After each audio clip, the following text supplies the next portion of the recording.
Há 200 anos, quando o Brasil ainda era colônia de Portugal, homens determinados enfrentaram a coroa portuguesa e assumiram o poder em Pernambuco. Era 6 de março, início do movimento que passou a ser conhecido como Revolução Republicana de 1817. Por 74 dias, Pernambuco foi a primeira sede da República no Brasil e na América do Sul. Mas antes de avançarmos, é importante explicar o que estava acontecendo no resto do mundo. Em 1808, Dom João VI, rei de Portugal, chegou ao Brasil fugindo das tropas de Napoleão Bonaparte e trazendo uma corte de quase 15 mil pessoas. Manter os luxos de toda essa gente no Rio de Janeiro tinha um alto custo. Um dos primeiros decretos de João VI criava mais impostos sobre a produção e estabelecia que só os portugueses poderiam distribuir mercadorias para os comerciantes. Logo em seguida, Dom João VI resolveu iluminar todas as ruas do Rio de Janeiro. Projeto caríssimo, pago por todos os brasileiros com a cobrança de mais impostos. 2 anos antes, uma grande seca atingiu o Nordeste, ocasionando uma drástica queda na produção de açúcar e de algodão. Esses produtos eram a base da economia pernambucana. Ao mesmo tempo, surgiram concorrentes: os Estados Unidos, fornecendo algodão, e a Jamaica, produzindo açúcar. Resultado: o preço despencou e gerou uma grande recessão na colônia. Crescia a insatisfação com a corte, insatisfação dos comerciantes, que só podiam comprar dos fornecedores e caixeiros portugueses, que cobravam preços acima do mercado, dos senhores de engenho, que viram o lucro despencar por conta da crise do açúcar e do algodão, dos militares, que jamais conseguiriam chegar ao posto de capitão ou a patentes mais altas, cargos que passaram a ser destinados apenas aos portugueses, e insatisfação da população, que sofria com a crise econômica e a inflação crescente.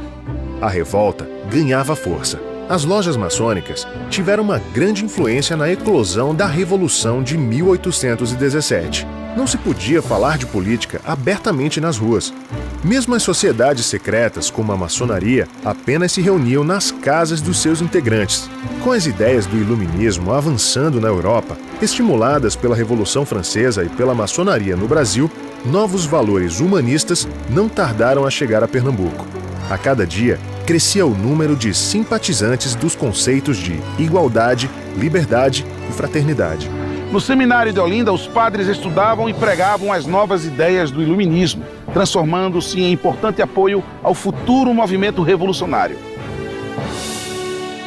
6 de março de 1817. Precipitadamente, no final da manhã deste dia, começou a Revolução, cuja eclosão estava inicialmente prevista para a Semana Santa.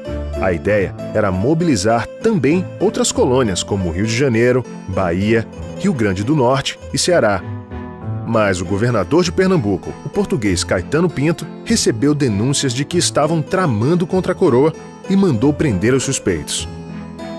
E aparece uma lista na qual figuram, entre outros, o comerciante Domingos José Martins, o padre João Ribeiro, um oficial de artilharia chamado Domingos Teotônio Jorge, um outro oficial do quartel de artilharia, o José de Barros Lima, o Leão Coroado, e todo um conjunto de pessoas que se reunia secretamente, ora em casa de um, ora em casa de outro, ora na casa de Domingos José Martins, às vezes na casa do próprio Cruz Cabugá, e então ele decide mandar prender esses sujeitos. Foram detidos inicialmente o padre João Ribeiro e o médico Vicente Peixoto, o advogado José Luiz Mendonça e o juiz Antônio Carlos, os comerciantes Domingos Martins e Antônio da Cruz Cabugá, todos recolhidos à cadeia pública, localizada no prédio que hoje abriga o Arquivo Público Estadual. O brigadeiro português Manuel Joaquim Barbosa de Castro reuniu a tropa e acusou os capitães pernambucanos de alta traição. José de Barros Lima, também conhecido por Leão Coroado, ao receber voz de prisão, desafiou o comandante português para um duelo, traspassando-lhe o peito com uma espada. Então, quando a espada fere o brigadeiro, é como se diz, houve o ferimento do absolutismo. O brigadeiro era o absolutismo, a espada era exatamente o Estado republicano. Então a república é a espada, embora que a espada seja também a contraface da morte. Mas ali ela está representando a interface da vitória. Antes que os portugueses conseguissem tomar qualquer providência, os militares pernambucanos declararam o início da Revolução. Seguiram rapidamente rumo ao Palácio do Governo para prender o governador Caetano Pinto. Juntaram as armas disponíveis, inclusive um canhão de pequeno porte, e seguiram. Caetano Pinto já havia escapado de barco pelo rio Capibaribe. Não houve combate naquele momento. O próximo passo seria libertar os civis presos logo cedo. Os revolucionários tomaram então o rumo da cadeia pública. Aconteceu um grande confronto e todos os que haviam sido presos mais cedo foram libertados. Enquanto o embate na cadeia acontecia, os portugueses se organizaram para explodir a única ponte que ligava o que é hoje o bairro do Recife Antigo, onde viviam, e o bairro de Santo Antônio, onde moravam os brasileiros. As tropas tomaram posição. De um lado, centenas de portugueses fortemente armados e guarnecidos com um grande canhão. Do outro, dezenas de pernambucanos com um pequeno canhão. Mas o capitão Leão Coroado era um competente artilheiro e, com o pequeno canhão, acertou a base inimiga, abrindo caminho para o ataque dos revolucionários. Estava vencida a primeira batalha. Viva a pátria! Abaixo a tirania real! Viva a Revolução! Viva Pernambuco! Viva o Brasil! Em apenas um dia, o movimento tomou o controle dos bairros do Recife, Santo Antônio e Boa Vista, com a perda de apenas 50 homens. O Forte do Brum, o maior e mais equipado da colônia, ainda não havia caído nas mãos dos revolucionários. E foi lá que se refugiou o governador deposto. No forte estavam os oficiais portugueses mais experientes e os soldados mais bem treinados. Não seria tarefa fácil conquistar a fortaleza? Os revolucionários decidiram então reforçar suas linhas com as milícias do interior, comandadas pelos senhores de engenho. Quando amanheceu, o Recife estava tomado de soldados vindos do interior. Pernambuco tinha aderido à Revolução. Foi a primeira vez que uma tropa totalmente nacional marchou sob sua própria bandeira, comandada por um brasileiro, o capitão Domingos Teotônio. Em vez de tomar o Forte do Brum à força, o que resultaria numa sangrenta batalha, os revolucionários propuseram a seguinte negociação. Nada aconteceria com a população portuguesa e o governador deposto Caetano Pinto poderia embarcar livremente para o Rio de Janeiro. Como não tinha tropas suficientes para resistir, ao governador não restou outra alternativa a não ser aceitar os termos e embarcar num navio no porto do Recife. Nesse momento, a cidade inteira começa a receber a notícia do que está acontecendo, não pela mídia eletrônica como ocorreria hoje, mas sim pelos sinos das igrejas. Os sinos das igrejas começam a tocar rebate, que era um toque de alerta, um toque de emergência. E aí as pessoas começam a saber que alguma coisa está acontecendo e os gritos da multidão falam que está em curso uma revolução contra o governo. O que passou então a se ver nas ruas do Recife foi uma festa, principalmente dos negros e dos pobres. Centenas de maracatus começaram a desfilar, manifestação cultural africana que era proibida na administração portuguesa. O colegiado de governo foi formado pelo padre João Ribeiro Monteiro, representante dos religiosos, pelo capitão Domingos Teotônio, representando os militares, pelo senhor de engenho Manuel Corrêa de Araújo, representante dos agricultores, por José Luiz Mendonça, advogado que representava a classe jurídica, e por Domingos José Martins, representando os comerciantes. Para ocupar a secretaria do governo, foi convocado o padre Miguelinho, e para cuidar das finanças, o comerciante Antônio da Cruz Cabugá. Constituído o governo, se organizam, que o organizar é que dá inclusive o nome à lei orgânica. Não havia como ter Constituição, nem se falar de Constituição naquela altura, mas a lei orgânica é estabelecida e é uma das melhores organizações de Estado que eu tive a oportunidade de ler. Já estudada, discutida, debatida e se mostrando que ela seria até um exemplo para o Brasil de hoje. De imediato, o colégio baixou impostos, reduziu a quantidade de funcionários públicos, acabou com o monopólio comercial português, reduziu preços, especialmente dos produtos consumidos pelos mais pobres, e combateu a corrupção. Porém, a medida mais importante foi decretar que todos seriam iguais na sociedade. à exceção dos negros escravos, pois não houve consenso quanto à libertação deles. Foi cogitada a abolição da escravatura, mas acabar com a escravidão naquele momento significaria perder o apoio dos produtores rurais, que também faziam parte do governo provisório. A decisão foi transferida para depois. Salvador, Bahia. O governador Marcos Noronha, o Conde dos Arcos, que já tinha sido vice-rei do Brasil e perdera prestígio com a chegada da corte ao Rio de Janeiro, foi informado da Revolução em Pernambuco.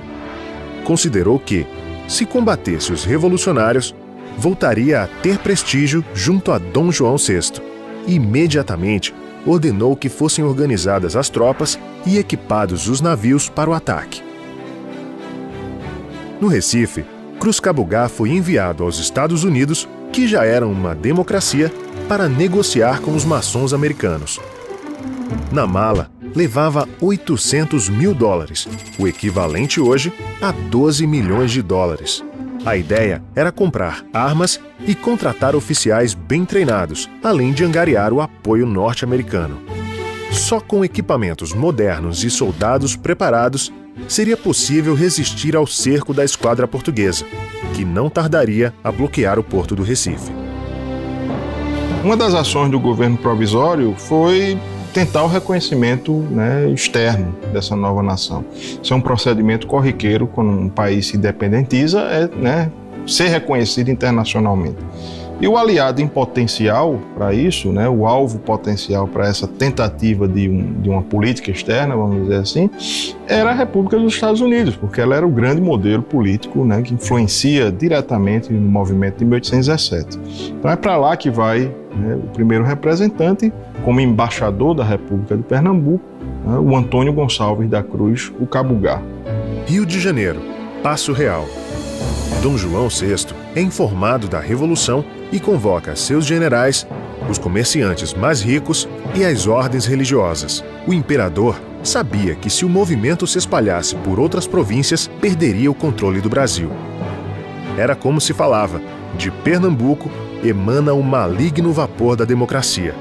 Por isso mesmo, o imperador cuidou de reunir as mais poderosas forças para abafar o movimento. No Recife, os rebeldes tentam convocar mais revolucionários para combater as tropas portuguesas e animar a população. No Largo do Erário, onde hoje fica a Praça da República, é apresentada a bandeira revolucionária, que em 1917 passou a ser a bandeira de Pernambuco. Na praça lotada, todos se ajoelharam e juraram lealdade à nova bandeira, que tinha 3 estrelas. Uma representava Pernambuco, outra a Paraíba e a outra o Rio Grande do Norte, as 3 províncias que aderiram imediatamente à Revolução. No entanto, antes do que se esperava, começou o bloqueio naval do Porto do Recife. Eram os navios enviados da Bahia pelo Conde dos Arcos. Os revolucionários tinham adquirido naus comerciais equipadas com canhões, mas não havia quem as comandasse. O bloqueio do porto tornou-se um enorme desafio, pois Pernambuco mal produzia alimentos. Sua economia era quase que inteiramente voltada para o algodão e a cana-de-açúcar. Só restava buscar mercadorias na Paraíba e no Rio Grande do Norte, que haviam aderido à Revolução. A contrapropaganda do Império alegava que Pernambuco queria se separar do Brasil, mas, na verdade, os pernambucanos queriam unir o país para se libertar de Portugal. Ou seja, a Revolução jamais foi separatista.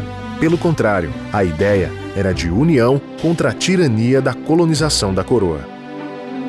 Ao mesmo tempo, os senhores de engenho de Alagoas iniciaram um movimento contra-revolucionário. O coronel José Martiniano foi enviado para abafá-lo, mas sofreu uma imensa derrota em Porto de Pedras e retornou ao Recife quase sem tropas. Este baque em um grande confronto mostrou uma triste realidade. Os soldados revolucionários não tinham treinamento adequado e eram insuficientes. Com o bloqueio naval, começou a faltar comida nos mercados do Recife. O desabastecimento era geral. Nem os pescadores escapavam. Bastavam ir para a água e as naus baianas disparavam os canhões e afundavam as jangadas. Os senhores de engenho começaram a mudar de lado. O Rio Grande do Norte também voltou a ser monarquista e vários distritos da Paraíba estavam se rebelando contra o movimento. Tornava-se cada vez mais difícil conseguir alimentos para abastecer Pernambuco. A falta de comida, a desarticulação militar, é importante a gente destacar que o governo provisório não conseguiu, né, articular militarmente muito bem a defesa. Né? Alguns historiadores acreditam que havia um temor do governo provisório de que os militares acabassem tomando o poder, né, totalmente, e por isso eles, né, mantiveram esse setor com um controle tão estrito que acabou inviabilizando a ação deles. Né? Tudo isso faz com que a repressão, né, o movimento reacionário, avance também, né, muito fortemente, cercando o Recife. Porto de Galinhas, Pernambuco. Para agravar a situação, o líder revolucionário Domingos José Martins foi emboscado e preso enquanto avaliava com o padre Antônio como avançar as tropas revolucionárias rumo ao sul da província. Embarcaram num bote o ex-secretário do governador Caetano Pinto, José Mayrink, e o comerciante inglês Henry Coster. Foram apresentar a proposta de paz. Mas o vice-almirante Rodrigo Lobo, que estava à frente do bloqueio naval, recusou veementemente as tratativas e ainda disse que só desbloquearia o porto do Recife quando visse os pernambucanos ajoelhados perante Dom João VI. Num último ato de resistência, o general Domingos Teotônio formou uma coluna com as tropas restantes e seguiu para Goiânia e Igaraçu, a fim de arregimentar mais apoios. No entanto, reunido com Pedro Veloso, Vigário Tenório, Leão Coroado, Frei Caneca e Padre Miguelinho, chegaram à conclusão que não havia mais possibilidade de vitória. Não existiam mais condições políticas nem militares de prosseguir. Desfez-se ali o exército da Revolução. Forte das 5 Pontas, Recife, 8.000 homens provenientes da Bahia já cercavam Pernambuco. As tropas reais tomaram o forte e libertaram os oficiais portugueses que estavam lá presos.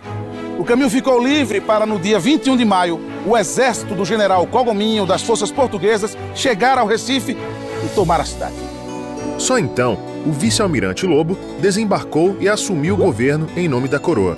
Seu primeiro decreto: quem entregasse os que eram denominados de traidores receberia 400 réis de premiação. Se fosse escravo, a denúncia representaria liberdade imediata. Um a um, vão caindo os revolucionários. Ao final, a repressão implacável contra os revolucionários resultou em mais de 1.600 mortos e feridos e cerca de 800 degredados. Outros milhares foram vítimas de sucessivas devassas. Como represália, Pernambuco perdeu parte de seu território ao sul, onde se formou uma nova colônia, a de Alagoas.